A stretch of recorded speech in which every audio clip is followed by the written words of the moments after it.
무식하면 어떻게 되죠? 네, 용감하다. 네, 무식하면 용감합니다. 네. 근데 오늘 설교 제목이 무식하면 오해합니다. 네. 무식하면 용감합니다. 무식하면 오해하게 되어 있습니다. 결과는 무식하면 망합니다. 오늘 본문 말씀은 이제 예수님께서 십자가에 달려 돌아가시기 전에 예루살렘 성전에서 예루살렘 그 종교 지도자들과 계속 논쟁하시는 장면입니다. 논쟁 3탄. 1차적으로 바리새인이 예수님께 찾아와서 무슨 권세로 성전을 성결케 하고 누가 당신에게 이런 권세를 주었습니까? 이런 질문을 했었죠. 예수님께서 세례 요한의 세례를 비유로 해서 또 역질문으로 승리하셨습니다. 두 번째는 지난 주일날 말씀드린 대로 바리새인과 헤롯 당원들이 한 팀이 돼서 예수님께 와서 가이사에게 세금을 바치는 것이 옳습니까? 옳지 않습니까? 여기에 대한 아주 민감한 질문을 던졌습니다. 예수님께서 한마디 하셨어요. 가이사의 것은 가이사에게, 하나님의 것은 하나님에게. 그들의 입을 다물게 하셨습니다. 멋진 승리입니다. 자, 오늘 세 번째 3라운드가 시작되는데 이번에는 사두개인들이 예수님께 찾아와서 또 질문을 던지는데 사두개인들이 자신들이 부활을 믿지 않기 때문에 자기들이 만들어 가지고 온 그 이야기를 통해서 예수님을 시험하는 그런 장면입니다. 질문하는 사람들이 다 달랐어요. 그리고 질문하는 내용들도 다 달랐습니다. 그런데 목적은 하나입니다. 그것은 예수님의 말에 책을 잡고 올무를 놓아서 예수님을 잡아 죽이려는 그들의 의도가 있었습니다. 저는 이런 종교 지도자들의 예수님께 대한 이런 질문들, 도전들, 이것을 보면서 오늘날 우리가 살고 있는 이 시대의 모습들을 생각해 보게 되었습니다. 포스트 모던 사회라고 말하죠. 우리가 살고 있는 이 시대 정신이 있습니다. 팀 켈러 목사님은 이 시대에 대해서 이렇게 진단을 합니다. 오늘날 사는 현대인들은 우리가 보는 세상에 대해서 설명하기 위해서 더 이상 하나님이 필요치 않다, 그렇게 생각한답니다. 그리고 더 도덕적인 삶을 살고 더 나은 세계를 사랑하고 그 세계를 위해서 열심히 일하고 자신의 꿈과 비전을 성취하고 이루기 위해서 더 이상 하나님이 필요치 않다. 그저 우리가 보이는 대로, 우리가 판단하고 생각하는 대로, 옳은 대로 행하는 것이 정답이다. 더 이상 하나님이 필요치 않다. 그리고 오히려 종교는 그 일에 방해가 될 뿐이다. 이렇게 사람들이 생각을 한다는 겁니다. 나는 하나님을 믿지 않습니다. 하나님이 더 이상 필요하지 않습니다. 그렇게 내놓고 이야기하고 다니는 사람은 그렇게 많지 않습니다. 그런데 사람들과 대화를 하다 보면 은근히 하나님에 대해서 별로 관심이 없습니다. 자신들이 다 얼마든지 할 수 있고 자신들이 생각하는 것이 정답이다라고 그렇게 생각하고 주장하면서 삽니다. 그래서 여러분 잘 아시죠? 오늘날의 현대인들의 삶은 좌와 우가 점점 더 나뉘어지고요, 나하고 다른 사람들을 점점 더 분리하는 그런 시대 가운데 살고 있습니다. 찰스 테일러라고 하는 철학자는 이런 현상을 세속주의의 뺄셈 이야기다, subtraction theory, story, 이렇게 말합니다. 사람들이 과학과 객관적인 이성을 가지고 살면서 더 이상 기독교의 어떤 이상 중에 하나님의 존재를 다 빼려고 하는 의도가 다분히 숨겨져 있습니다. 그래서 남는 것은 철저한 인본주의적인 세속주의만이 남고 있습니다. 이런 세상 가운데 저와 여러분들이 지금 살고 있어요. 여기 나오는 사두개인들이 예수님께 와서 도전하는 이런 질문 가운데 그 뒤에 숨겨져 있는 하나님을 불신하고 부정하는 그런 모습들, 그 대적과 도전 앞에 예수님께서 어떻게 대답하시고 또 그것을 승리로 이끄시는가, 그 지혜를, 그 주님의 놀라운 능력을 함께 나누면서 저와 여러분들의 삶을 무장하는 이 시간이 되었으면 좋겠습니다. 자, 사두개 사람들이 오늘 찾아 나왔다고 오늘 18절에 말합니다. 그런데 이 사두개 사람들에 대해서 이렇게 말하고 있어요. 부활이 없다 하는 사두개인들이 예수께 와서 물어 이르되, 이렇게 성경이 기록하고 있습니다. 사두개 사람들은 부활이 없다라고 단정지어서 믿고 사는 사람들, 이렇게 규정을 할 수가 있는 것입니다. 자, 그렇다면 이 사두개 사람들은 어떤 사람들이냐? 우리 보통 성경에 바리새파, 또 사두개파, 이 사람들 많이 나오는데요. 사두개파라고 하는 것은 그 당시에 유대인의 종교 분파 중에 하나입니다. BC 2세기에 하스모니안 왕조 때 이 사람들이 등장을 하게 되는데요. 다윗 왕 때 대제사장이 사독이라고 하는 사람이었습니다. 사독의 후손들이다 해가지고 자신들을 사두개파라고 이렇게 이름을 붙이고 그들이 활동을 했습니다. 이 사람들은 종교뿐 아니라 정치적인 힘을 가지고 있었던 사람들입니다. 숫자는 그렇게 많지 않았어요. 소수예요. 그렇지만 상류 귀족층이었습니다. 그리고 제사장들이 많았습니다. 산헤드린 공회라고 하는 이스라엘 최고 의결기관에 바리새파 사람들과 이 사두개파 사람들이 아주 양대 산맥으로 진을 치고 있었던 사람들입니다. 종교적으로는 상당히 보수적인 성향을 띠고 있어요. 그리고 현세적이고 세속적이고 합리주의적인 그런 신앙관을 가지고 있었던 사람들입니다. 이 사람들은요, 인간의 존재와 인간의 축복은 현세에서 끝난다. 죽음 이후에는 아무것도 없다. 인간의 영혼은 육체의 죽음과 함께 끝난다. 이렇게 믿고 살았어요. 그래서 살아있는 동안 열심히 복을 누려야 된다. 이렇게 주장하고 가르쳤던 사람들입니다. 그런 이유는 이 사두개파 사람들은 모세 오경만을 정경으로 인정하고 믿었습니다. 그래서 모세 오경에는 부활이라고 하는 그런 사건이나 개념이 없다. 그래서 부활이 없다라고 그들이 주장을 하게 된 것이죠. 또 하나의 이유는 이 사람들은 헬라 영향을 많이 받았어요. 헬레니즘, 헬라 철학의 영향을 받아서 이원론을 주장하고, 그래서 부활이 없다라고 믿었고요. 그리고 영의 존재, 천사나 귀신의 존재를 믿지 않았습니다. 사람은 이 세상에서 죽은 걸로 끝난다. 사후에 어떤 보상이나 형벌은 없다. 이렇게 믿었던 사람들. 부활을 믿지 않는 사람들. 많은 사람들이 오늘날 현대에도 아니 어떻게 죽은 사람이 다시 살아날 수 있을까? 부활을 믿지 않는 사람들이 많이 있어요. 아니, 교회를 다니고 신앙생활을 하는 분들 중에도 죽어봐야 알지라고 하는 사람들이 많이 있습니다. 부활을 믿지 못하는 거예요. 우리 인간의 인식의 한계, 어떤 초월적 세계, 그리고 아직 내가 경험해보지 못한 세계이기 때문에 부활은 없다, 내지는 부활이 있는지 없는지 모른다라고 생각하는 사람들이 많이 있습니다. 근데 여러분 보세요. 저와 여러분들의 인생 삶 속에 경험하지 못한다고 해서 어떤 것이 존재하지 않다, 그렇게 섣불리 판단할 수가 없습니다.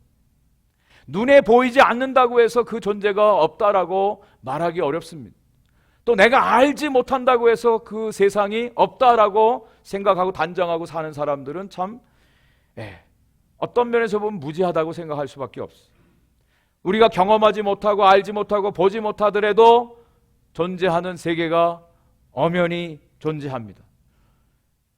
여러분들 가운데 우주에 다녀오신 분 계십니까? 제가 뵈니까 한 분도 없을 것 같아요. 저도 안 가봤습니다. 그렇지만 우주가 없다라고 단정해서 생각할 수가 있나요? 그럴 수가 없습니다.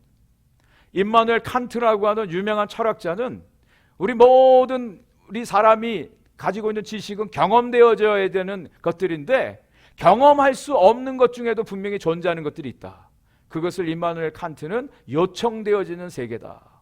사랑이라든지 신앙이라든지 이런 것들은 직접적으로 눈에 보이지는 않지만 경험할 수 없지만 있다라고 말할 수밖에 없다는 것이죠. 하나님의 존재나 이 부활에 대해서 많은 사람들이 증거를 할 수 있어요. 그런데 여러분 생각해 보십시오. 하나님의 존재가 있다, 이것을 증거하는 거하고 또 하나님의 존재가 없다라고 하는 것을 증명하는 거하고 어떤 것이 더 어려울 것 같습니까? 하나님의 존재가 있다, 이게 더 어렵다. 한번 손 들어 보시겠어요? 하나님의 존재가 없다라고 생각하는 것, 이것을 증명하는 게 더 어렵다. 네, 안 드신 분들은 뭔가요? 이래도 좋고 저래도 좋은가요? 네, 분명히 하십시오. 네, 여러분 만약에 하나님의 존재가 없다, 이것을 증명하기 위해서는 모든 시대, 모든 사람들, 모든 역사 속에 모든 장소에서 하나님의 없음을 증거해내야 돼요. 찾아다녀야 돼요. 과거 속에서도 미래까지 다 찾아다니면서 하나님의 존재가 없음을 증명해내야 돼요. 그래야 하나님의 존재가 없는 것이죠.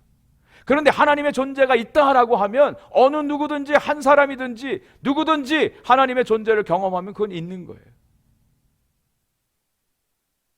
많은 사람들이 자기가 경험하지 못한다고 해서 없다라고 섣불리 단정짓고 생각하고 말하는, 주장하는 사람들이 있어요.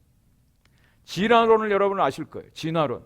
찰스 다윈이라고 하는 사람이 과학적인 어떤 조사를 통해서 진화론을 주장했는데 이것은 과학적인 이론이기보다는 신앙입니다. 이들의 신앙이에요. 믿음입니다. 이럴 것이다 라고 하는. 실제적으로 찰스 다윈이 이런 얘기를 합니다. 무지는 지식보다 더 확신을 갖게 한다.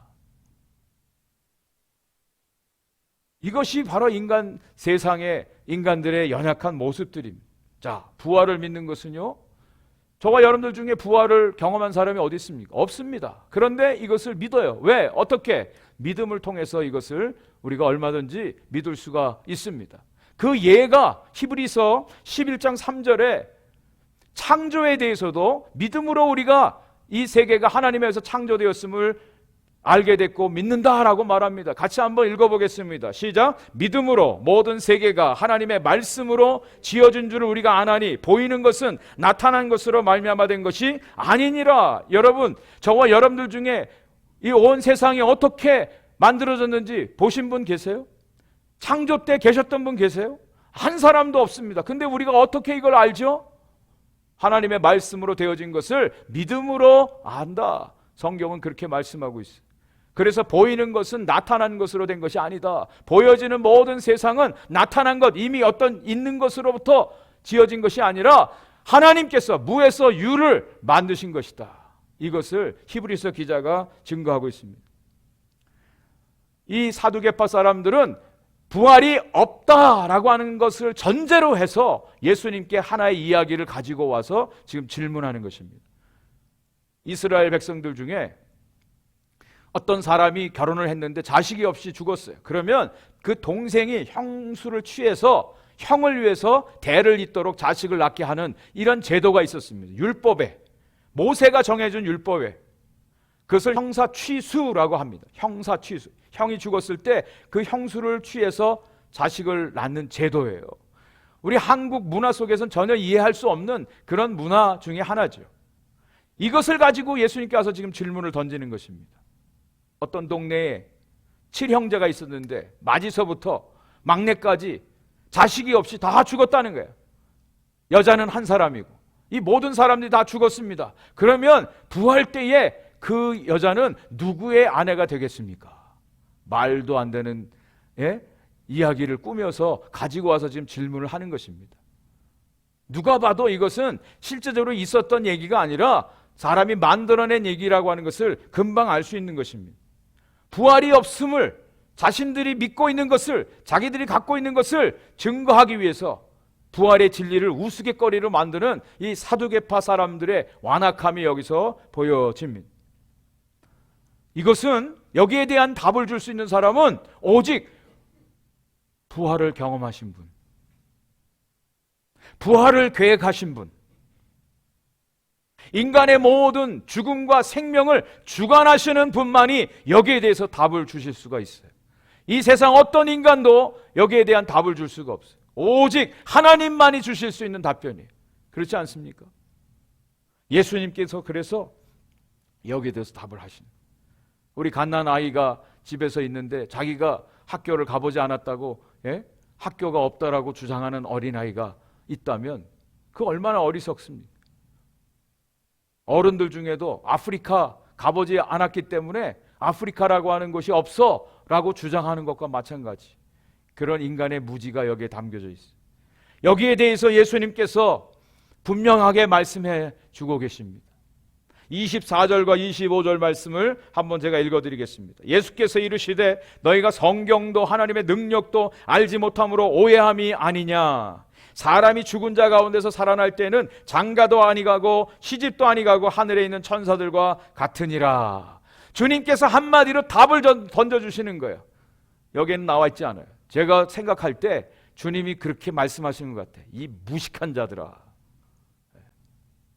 알지도 못하는 자들아, 주님이 그렇게 말씀하셨을 것 같아요. 저 같으면. 근데 주님은 이 사두개파 사람들의 오해의 이유를 두 가지로 말씀하십니다. 첫째, 너희들이 성경을 제대로 알지 못한 것이다. 두 번째, 하나님의 능력을 알지 못한 이유다 라고 말씀하셨습니다. 이 사두개파 사람들은요, 성경을 제대로 알지 못한 사람들이라.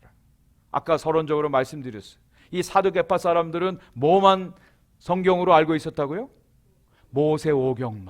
모세오경만 진리로 알고 있었어요. 아니, 성경이 그 외에도 얼마나 많은데. 저와 여러분들 가운데 이런 사람들이 많이 있습니다. 성경은 겨우 읽은 게 마태복음이나 요한복음 한 번 읽은 게 전부인데 마치 성경 전체를 다 아는 것처럼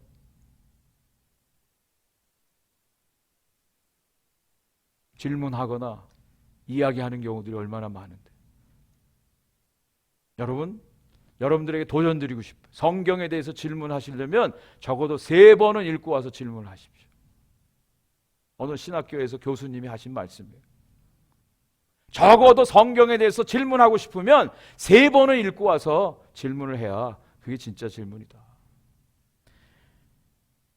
사두개파 사람들은 자기들이 알고 있는 그 제한된 그것만이 전부인 줄 알고 그렇게 예수님께 와서 지금 도전하고 있는 거예요. 얼마나 어리석고 무지한 사람들의 모습인지. 또 어떤 사람들은 어떻습니까? 성경을 대하는데 자기가 임의로 해석해가지고 그것을 진리인 양 막 주장하는 모습들이 얼마나 많이 있습니다.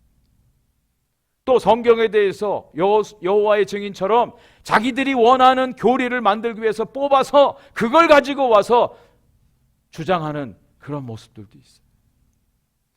여기에 대해서 성경은 이렇게 분명히 말씀합니다. 디모데후서 3장 15절 말씀에 또 어려서부터 성경을 알았나니 성경은 능히 너로 하여금 그리스도 예수 안에 있는 믿음으로 말미암아 구원에 이르는 지혜가 있게 하느니라. 여러분, 이 말씀을 믿으세요? 정말 성경은 우리를 구원에 이르는 지혜가 있게 하는 하나님의 말씀이요, 하나님의 선물 중에 선물입니다. 그리고 디모데후서 3장 16절에 분명히 말씀하고 있죠. 모든 성경은 하나님의 감동으로 된 것으로. 모든 성경은 어떤 한 책만이 아니라 모든 성경을 알아야죠. 창세기부터 요한계시록까지 알아야 하나님이 어떤 분인지를 알고 하나님이 어떻게 저와 여러분들의 구원을 준비하시고 그 구원을 이루어 가시고 구원을 완성하시는가, 온 세상 만물 가운데 하나님이 오늘도 어떻게 일하시는가, 그것을 알 수가 있다라고 하는 거예요. 오늘 아침에도 우리 전도사님하고 같이 큐티를 나누는데 에스더서 말씀을 통해서 얼마나 큰 은혜를 받았는지 몰라요. 아하수에로 왕이 잔치를 벌이고 술 취해서 왕후 와스디를 오라고 했는데 와스디가 거절했어요. 화가 나가지고 왕위를 폐위하죠. 그리고 이제 나중에 에스더를 뽑는 장면이 이제 나옵니다. 술 취해서 자기가 만든 법도 어기면서 했어요. 하나님이라고 하는 단어는 나오지 않아요, 에스더서에. 그런데 그 모든 것들이 다 하나님의 작품이에요. 하나님의 역사하심이 나타나고 있다는 거예요. 오늘날 우리가 사는 이 세상 가운데 전쟁이 일어나고 전염병이 일어나고 정치적으로 경제적으로 총격사건이 일어나고 여러 가지 많은 사건들이 일어나는데 이 모든 것들을 누가 다 컨트롤하고 누가 다 주관하고 계십니까? 우리가 하나님을 바로 믿을 때 우리는 하나님 앞에 기도할 수가 있어요. 조급해하지 않을 수 있어요. 그리고 하나님 앞에서 겸손히 나를 낮출 수밖에 없어요. 하나님이 오늘도 역사하시고 일하시는데 그것이 바로 성경의 내용입니다. 마태복음 5장 18절에는 또 이런 말씀이 나옵니다. 진실로 너에게 이르노니 천지가 없어지기 전에는 율법의 1.1획도 결코 없어지지 아니하고 다 이루리라. 네? 하나님의 말씀이 이루어집니다. 저와 여러분들의 뜻과 생각이 이루어지는 게 아니라 하나님의 말씀이 이루어지는 것을 믿으시기 바랍니다. 얼마나 다행스러운지 몰라요. 만약에 제 뜻이 이루어진다면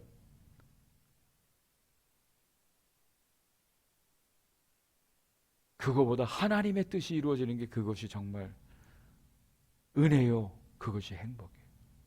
이 사건에 대해서 누가가 기록한 누가복음에는 조금 다른 애드가 되어진 내용들이 여기 기록되어 있습니다. 누가복음 20장 34절부터 36절까지 말씀을 읽어보겠습니다. 예수께서 이르시되 이 세상의 자녀들은 장가도 가고 시집도 가되 저 세상과 및 죽은 자 가운데서 부활함을 얻기에 합당히 여김을 받은 자들은 장가가고 시집가는 일이 없으며 그들은 다시 죽을 수도 없나니 이는 천사와 동등이요 부활의 자녀로서 하나님의 자녀임이라. 예수님께서 대답하시면서 이 세상과 저 세상을 비교해서 말씀해 주시는 거예요. 이 세상에서는 장가가고 시집가는 일들이 있다. 그런데 저 세상에는 없다. 부활 전에 이 세상에서는 장가가고 시집가는 일들이 있어야 되지만 부활 이후에 영원한 세상에는 시집가고 장가가는 일이 없다. 주님이 말씀하세요. 그 주님이 누굽니까? 그 모든 과거와 현재와 미래를 아시고 모든 것을 창조하신 창조주 하나님이 말씀하시는 거예요. 하나님만이 하실 수 있는 말씀이에요. 우리는 모르지만 그분은 아시는 거 아니에요? 천사와 동일한 그런 모습으로 부활했다. 부활에 대해서 말씀을 해주고 있어요. 부활할 때는요, 저와 여러분들의 몸이 신령한 몸으로 바뀝니다. 썩을 몸에서 썩지 아니하는 몸으로 바뀝니다. 죽을 몸에서 죽지 아니하는 몸으로 바뀝니다. 이것이 부활할 때 일어나는 가장 큰 변화예요. 그리고 영원한 삶이 계속 이어진다는 거예요. 영원한 삶이 이어져요. 오늘 이 말씀에서 주목해야 할 말씀이 다시 죽을 수 없는 존재가 된다. 이 말씀입니다. 다시 죽을 수 없는 존재가 된다. 성경이 가르쳐주는 우리 인간의 마지막 모습입니다. 이 세상에서는 살다가 죽습니다. 그런데 부활 이후에는 영원히 죽을 수 없는 영원한 존재가 된다는 거예요. 천국 가는 사람들만 영원히 죽지 않는 것이 아니라 지옥 간 사람들도 영원히 죽지 않아요. 지옥에서도 영원토록 꺼지지 않는 형벌을 받는다는 것입니다. 이것이 성경이 가르쳐주는 마지막 우리 인간들의 운명이에요. 부활의 자녀요, 하나님의 자녀로 부활한 자녀들, 백성들이 있는데요, 부활 이후에는요, 질병도 없어요. 죽음도 없어요. 영원한 삶이 계속 이어지는 삶이 약속되어 있습니다. 이것을 주님이 가르쳐 주세요. 생명과 사망에 심판하시는 심판의 주님이 이것을 우리에게 가르쳐 주고 계세요. 그래서 고린도전서 15장 19절 20절 말씀에 사도 바울이 이런 유명한 말씀을 해주세요. 같이 한번 읽어보겠습니다. 시작. 만일 그리스도 안에서 우리가 바라는 것이 다만 이 세상의 삶뿐이면 모든 사람 가운데 우리가 더욱 불쌍한 자이더라. 그러나 이제 그리스도께서 죽은 자 가운데서 다시 살아나사 잠자는 자들의 첫 열매가 되셨도다. 할렐루야. 네. 만약에 부활 이후에 삶이 없다면 이것으로 끝난다면 이 세상의 모든 사람들마다 저와 여러분들이 제일 불쌍한 사람들이 돼요. 아니 이 좋은 날씨에 놀러도 가고 쉬기도 하고 그러셔야 되는데 예배드리고 헌신한다, 뭐 봉사한다, 이게 만약에 이 세상으로 끝이라면 가장 불쌍한 사람들이. 그런데 영원한 생명의 그 세계가 저와 여러분들에게 약속되어 있기 때문에 결코 이것이 헛된 일이 아님을 성경은 분명히 말씀해 주고 있습니다. 이것이 저와 여러분들에게 큰 위로가 되기를 간절히 축복합니다. 예. 자, 예수님께서 이제 이 사두개 사람들에게 성경을 오해한 그들의 연약함을, 무지함을 가르쳐 주시고, 두 번째로는 하나님의 능력을, 하나님을 오해했다라고 말씀하고 있어요. 26절부터 27절까지 말씀입니다. 죽은 자가 살아난다는 것을 말할진대 너희가 모세의 책 중 가시나무 떨기에 관한 글에 하나님께서 모세에게 이르시되 나는 아브라함의 하나님이요 이삭의 하나님이요 야곱의 하나님이로라 하신 말씀을 읽어보지 못하였느냐? 하나님은 죽은 자의 하나님이 아니요 산 자의 하나님이시라 너희가 크게 오해하였도다 하시니라. 사두개파 사람들은요 모세 오경만 알고 있다 그랬죠. 그렇기 때문에 모세가 쓴 글을 인용해서 예수님께 와서 지금 도전한 것입니다. 예수님께서 답을 주시는데 그들의 수준에 맞게 모세의 글을 동일하게 인용해서 그들에게 답을 하시는 거예요. 그들은 모세 오경에서 부활의 어떤 증거도 발견을 하지 못했다는 거예요. 그런데 예수님은 그 모세 오경 속에서도 놀라운 부활의 역사, 부활의 놀라운 은혜를 발견한 거예요. 사두개파 사람들은 자기들이 알고 있는 그 모세오경 속에 진리에 대해서 눈이 감겨져 있었지만 우리 주님은 그 속에 엄청난 하나님의 능력, 하나님의 세계를 말씀으로 가르쳐 주시는 거예요. 저는 저와 여러분들의 눈이 떠지기를 간절히 축복합니다. 하나님의 말씀 속에 하나님의 존재를 발견할 수 있기를 간절히 축복해요. 하나님의 역사하심, 하나님의 부활의 능력, 영원한 생명에 대한 약속들이 그대로 믿음으로 우리에게 주어졌다라고 하는 사실을 발견할 수 있는 그것이 은혜 중에 은혜입니다. 하나님의 존재가 계시다는 거예요. 하나님의 존재를 소개해 주고 있어요. 하나님은요 무에서 유를 창조하신 분이라고 말씀드렸어요. 아무것도 없는 것에서 말씀으로 있게 하신 분이에요. 그 하나님이 죽은 자를 살리실 수 없으실까요?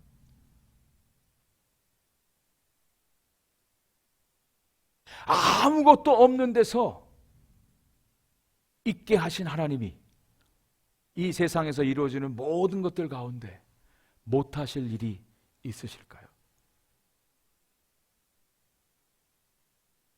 부활 아니라 그 더한 것까지도 하나님은 하실 수 있는 분이에요. 능력의 하나님이세요. 처음과 마지막이세요. 생명과 사망을 나누실 수 있는 그 능력의 하나님, 그 하나님을 성경은 증거해 주고 있습니다. 성경 장마다 하나님의 존재를 우리에게 보여주고 있습니다. 그 하나님에 대해서 오늘 성경은 이렇게 증거해 주죠.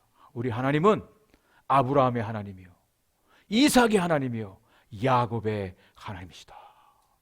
그 당시 모세에게는 아브라함, 이삭, 야곱은 이미 죽은 조상들이에요. 죽은 지 오래된 조상들입니다. 그런데 아브라함, 이삭, 야곱이 살아있다는 거예요. 하나님은 영원한 현재로 그 모든 사람들이 하나님 앞에 있음을 이렇게 역으로 말씀해 주고 있는 것입니다. 하나님은 죽은 자의 하나님이 아니라 산 자의 하나님이시라. 성경이 이것을 가르쳐 주고 있어요. 이 세상에서는 태어남이 있고 죽는 게 있어요. 그런데 영원한 세상에는 하나님 앞에 항상 서 있게 되어 있다는 거예요. 이 세상에 사는 사람들에게는 시간의 한계가 있습니다. 시간의 흐름에 따라서 우리 몸도 연약해지고 병들고 죽음이 있지만 하나님 앞에서는 모든 사람들이 다 살아있는 존재로 하나님 앞에 서게 돼 있다는 거예요. 다시 말씀드리면 모든 사람들은 하나님 앞에 심판을 받게 되어 있다는 거예요. 영원한 생명으로 심판을 받고요, 영원한 형벌로 심판을 받는다라고 하는 그런 의미입니다. 우리 모든 사람들 하나님 앞에 다 서게 돼 있어요. 이것이 달라요. 우리가 사는 이 세상과 하나님의 영원한 세상 다릅니다.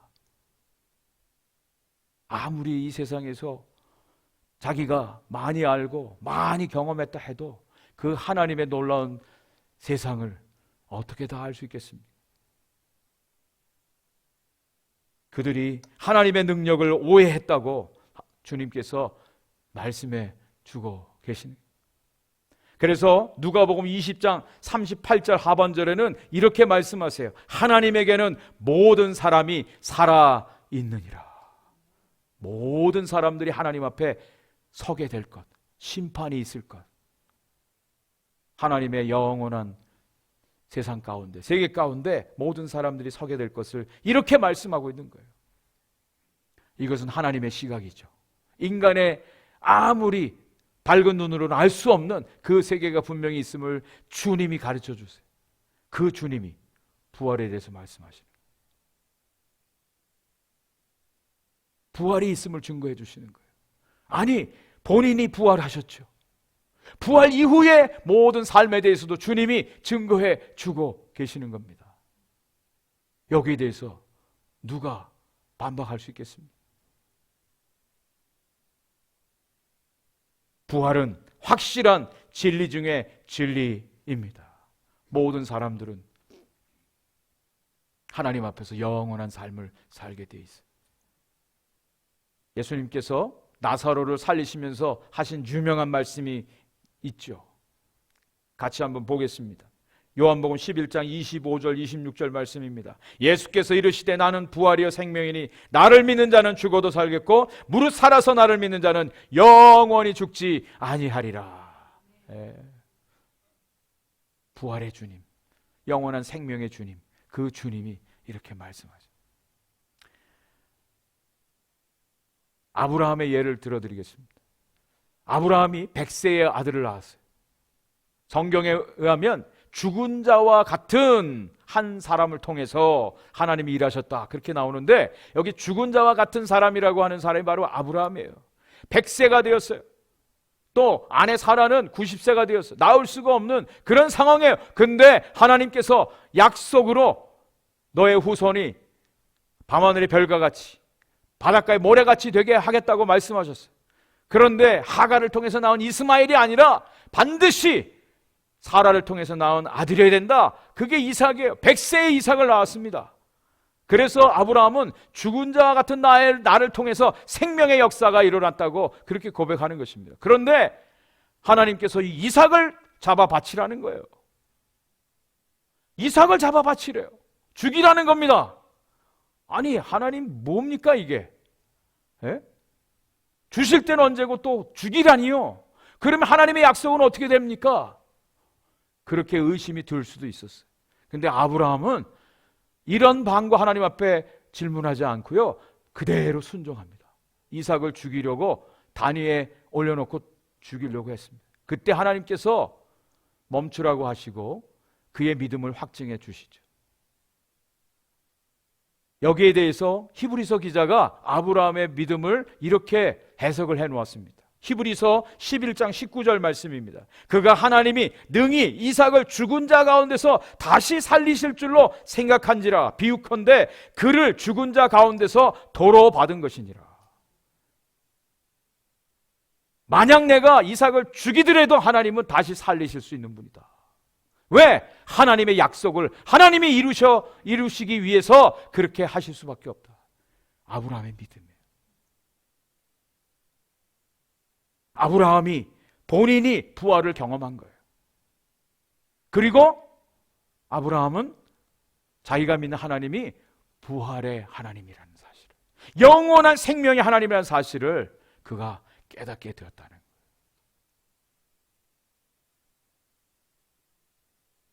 오늘 저와 여러분들이 이 사두개파 사람들의 주님께 와서 던진 이 질문, 부활이 없다 믿는 이들, 이것은 세상의 도전입니다. 우리가 사는 이 시대 가운데 교회를 공격하고 크리스찬들을 대적하는 세상의 질문이에요. 여러분, 여기에 대해서 어떻게 대답하시겠습니까? 어떤 믿음을 가지고 사시겠습니까? 오늘 예배 참석하신 모든 분들이 분명한 이 부활 신앙 가운데 우리 하나님께서 무에서 유를 창조하신 것처럼 죽은 자도 살리시는 영원한 생명의 주가 되심을 믿고 끝까지 믿음으로 승리하는 모든 성도들이 되시기를 주님의 이름으로 간절히 축원을 드립니다.